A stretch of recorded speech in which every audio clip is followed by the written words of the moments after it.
সন্দ্বীপের সন্তোষপুর ইউনিয়নে ২ বছরের মাথায় একই এলাকায় জয়ন্ত দাস ও সম্পদ মজুমদার দুই ইসকন সদস্য দুই মুসলিম মেয়ে নিয়ে পালানোর চেষ্টা নস্যাৎ।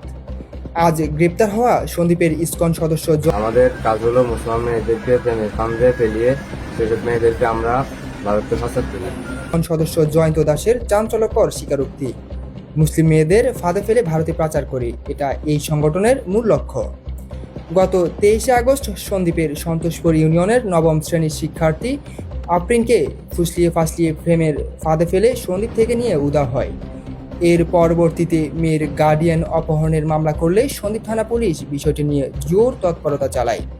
পাশাপাশি সন্তোষপুরের সোশ্যাল অ্যাক্টিভিস্ট ও সন্তোষপুর ছাত্রদলের তৎপরতায় অবশেষে আজ ২৭ আগস্ট সেই ইসকন সদস্য জয়ন্ত দাসকে চট্টগ্রাম সিটি গেট এলাকা থেকে ধরতে সক্ষম হয়।